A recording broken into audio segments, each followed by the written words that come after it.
Hey guys, this is MTA और आप सबका एक बार फिर से मेरे इस यूट्यूब चैनल बोलोगे तो सीखोगे में बहुत बहुत स्वागत है।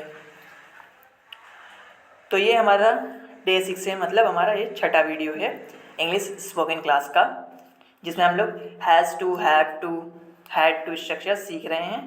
जिस हिंदी के वाक्य में लास्ट में ना आए उसको हम लोग इंग्लिश में कैसे ट्रांसलेट करें ये हम लोग सीख रहे हैं। तो आज की क्लास में हम लोग SHALL shall WILL will plus have to, shall will have to का स्ट्रक्चर सीखेंगे। आज डे 6 में हम लोग शैल हैव टू या फिर विल हैव टू स्ट्रक्चर सीखेंगे। शैल विल क्यों? क्योंकि हम लोग आज फ्यूचर टेंस की बात करेंगे। कौन से टेंस? Future tense. हम लोग ने प्रेजेंट टेंस का सीख लिया, हैज टू, हैव टू। उसके बाद हम लोग ने पास्ट टेंस का सीख लिया, जो टाइम बीत चुका होता है उसे पास्ट टेंस कहते हैं, जिसमें हम लोग ने हैड टू स्ट्रक्चर यूज किया था। उसके बाद आज हम लोग सीखेंगे फ्यूचर टेंस।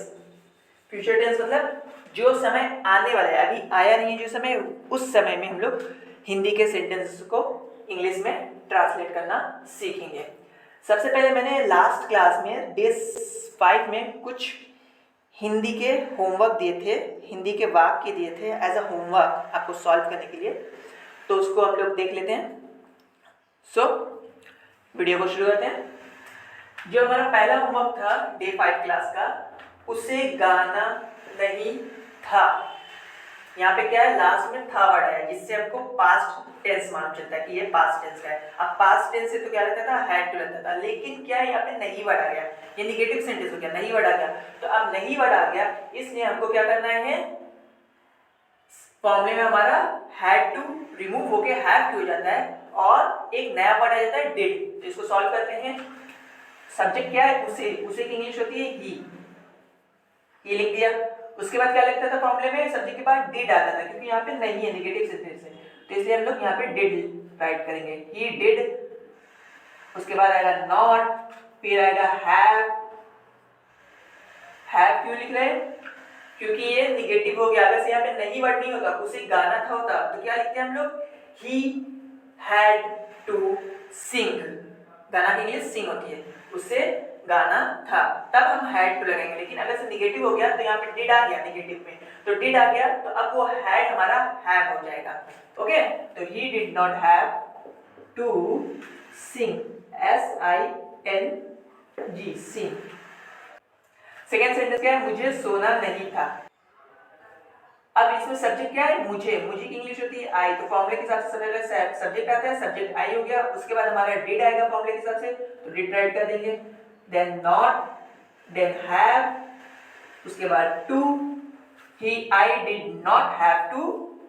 सोना की इंग्लिश होती है स्लीप, तो क्या लिख देंगे, sleep, SEEP, sleep. I did not have to sleep. पहले वाक्य का ट्रांसलेट होगा he did not have to sing, दूसरे का होगा I did not have to sleep. तो जितने लोगों का सही हुआ वो अपना देख लें, और जिनका गलत हुआ है वो भी देख लें कि क्या गलती हुई है। अगर से जिनका गलत भी हुआ है तो उनको बिल्कुल भी घबराना नहीं है, स्ट्रेस नहीं लेना है, सीख जाएंगे, करते करते करते करते सीख जाएंगे। बस सारे फॉर्मूले अच्छे से लिखिएगा आप लोग, और जो मैं तरीका बता रहा हूँ, जिसके साथ क्या लगता है नोट्स लिखाता हूँ लास्ट में, किस सब्जेक्ट के साथ क्या लगेगा, वो भी आप लोग अच्छे से नोट बनाकर प्रॉपर रखिएगा। चलिए अब हम लोग डे 6 की क्लास अपनी स्टार्ट करते हैं। होमवर्क तो हो गया हमारा। डे 6 में हमको क्या सीखना है, शैल विल के साथ हैव टू कैसे लगता है, मतलब फ्यूचर टेंस। ओवरऑल क्या बात करेंगे हम लोग, फ्यूचर टेंस की बात करेंगे।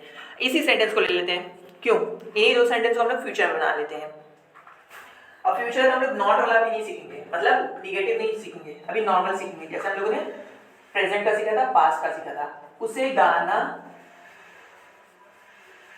होगा, उसे गाना होगा। अब यहाँ पे वाक्य में क्या आएगा, था या है नहीं आएगा, लास्ट में क्या आएगा, होगा या होगी, होगा होगी, उसे गाना होगा।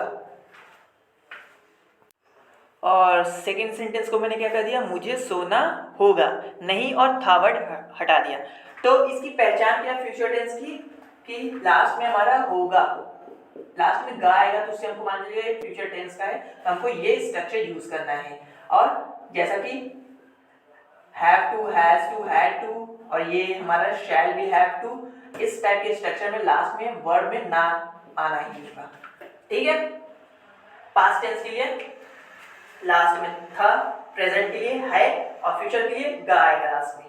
तो उसे गाना होगा, क्या करें, सबसे पहले हमको क्या ऐड करना है, फॉर्मूला, कि मतलब कैसे इसका स्ट्रक्चर हम लोग बनाएंगे। तो फॉर्मूला सबसे पहले हमको राइट करना पड़ेगा, राइट कर लेते हैं।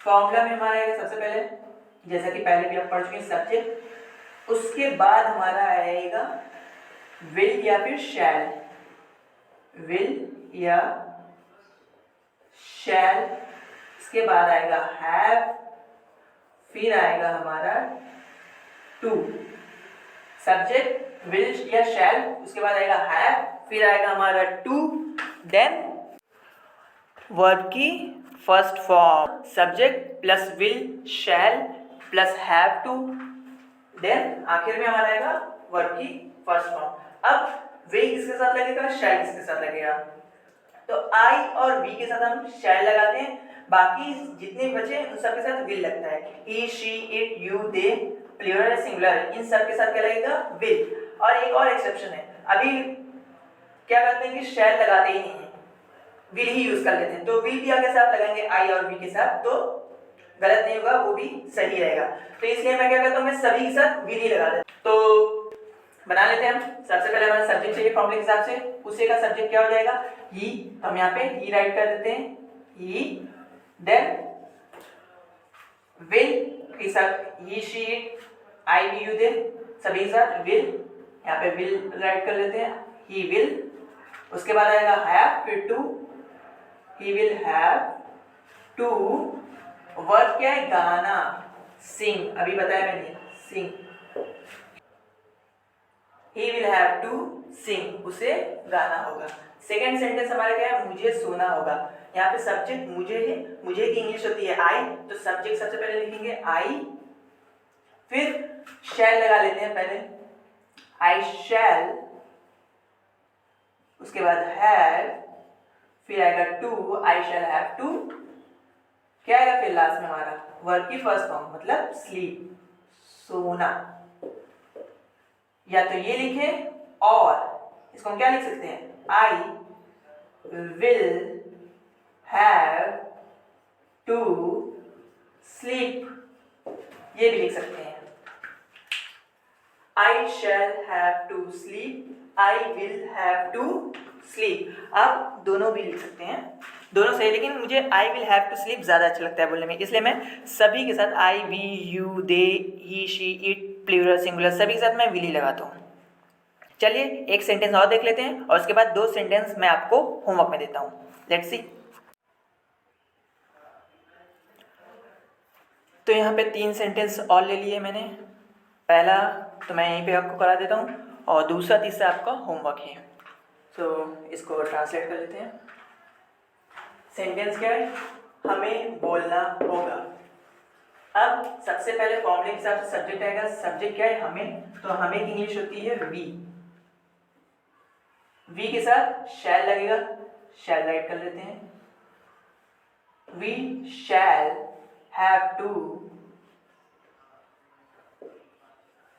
बोलना की इंग्लिश क्या होती है, क्योंकि हमारा लास्ट में क्या आएगा फॉर्मूले में, वर्ब की फर्स्ट फॉर्म, अब वर्ब है बोलना, काम क्या है, बोलने का काम करना है, तो उसकी इंग्लिश होगी स्पीक, SPEAK, स्पीक। या तो ऐसे बनाए, या फिर इसको क्या करें, वी विल लगा के हम बना सके, वी विल, थोड़ा अजीब लग रहा है, we will have to speak. या तो हम शैल लगा के बनाए या फिर विल लगा के बनाए, दोनों ही कंडीशन में हमारा सेंटेंस क्या है, सही है। We will have to speak बोले या फिर we shall have to speak. Question number 2 और क्वेश्चन नंबर 3 आप लोग खुद से कर लीजिएगा। नेक्स्ट क्लास में मैं इसको सॉल्व करके भी आप लोगों को दिखा दूंगा, तो आप लोग मैच भी कर लीजिएगा। तब तक के लिए फिर मिलते हैं कुछ नए टॉपिक के साथ। बाय।